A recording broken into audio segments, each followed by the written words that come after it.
Assalamualaikum warahmatullahi wabarakatuh. Nama saya Fitria Nur Fajriah dengan NIM 19010606016. Saya dari kelas Farmasi A 2019 Universitas Muhammadiyah Bandung. Di sini saya akan mencoba menjelaskan sedikit mengenai penyakit kanker payudara. Sebelumnya, apa sih itu kanker payudara? Kanker payudara adalah salah satu jenis penyakit kanker yang terjadi di payudara. Penyakit ini terjadi karena adanya pertumbuhan sel-sel yang tidak normal dan tidak terkontrol yang berada di dalam payudara. Sel-sel kanker ini pada awalnya sama seperti sel-sel biasa.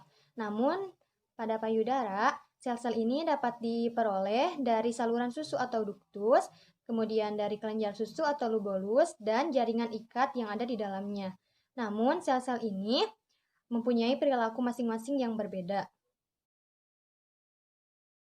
Kemudian, apa sih gejala-gejala yang dapat kita ketahui dari seseorang penderita kanker payudara? Yang pertama, benjolan di payudara. Gejala ini adalah gejala awal dari kanker payudara yang dapat kita ketahui dengan mudah.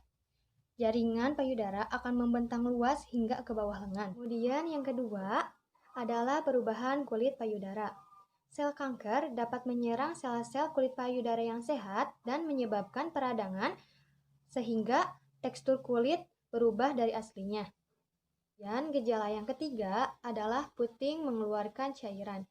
Apabila puting mengeluarkan cairan yang tidak biasa dan kental, kita perlu waspada. Tetapi cairan yang keluar bisa bervariasi dari mulai berwarna bening, kuning, hijau. Selanjutnya, apa sih penyebab dari penyakit kanker payudara ini?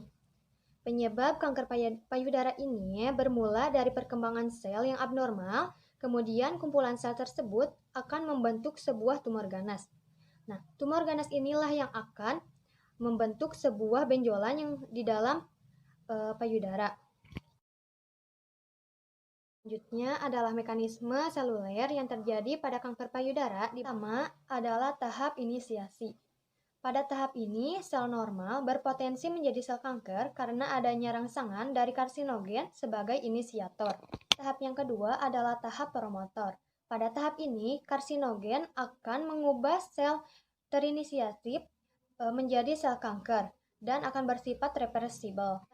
Selanjutnya, tahap yang ketiga adalah tahap perubahan menetap atau progresif. Pada tahap ini, terjadi pembelahan sel yang tidak terkendali tanpa memerlukan inisiator dan promotor. Sel kanker akan menghasilkan faktor angiogenesis, yaitu faktor pertumbuhan vaskuler untuk nutrisi sel kanker. Dan bagaimana sih cara mencegah penyakit kanker payudara tersebut? Yang pertama bisa dengan mengurangi mengkonsumsi alkohol. Konsumsi alkohol tidak lebih dari 1 gelas per hari. Dan lebih baik lagi jika berhenti total mengkonsumsi alkohol tersebut. Dan yang kedua, bisa dengan olahraga secara rutin.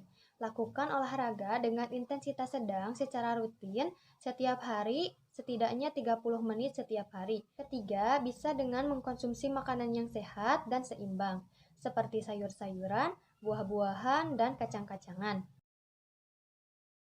Pengobatan apa saja sih yang dapat kita lakukan ketika kita sudah terkena penyakit? Pertama, ada operasi atau pembelahan. Ada beberapa jenis operasi yang dilakukan untuk mengobati penyakit kanker payudara ini. Kedua, bisa dengan terapi radiasi. Terapi radiasi adalah terapi yang menggunakan sinar X bertenaga tinggi yang ditargetkan untuk membunuh sel kanker atau menghambat pertumbuhan sel kanker tersebut. Ya, bisa dengan kemoterapi. Kemoterapi adalah terapi yang menggunakan obat-obatan untuk memperlambat pertumbuhan sel kanker. Terapi ini juga dapat dilakukan sebelum pembedahan untuk mengecilkan tumor sebelum diangkat.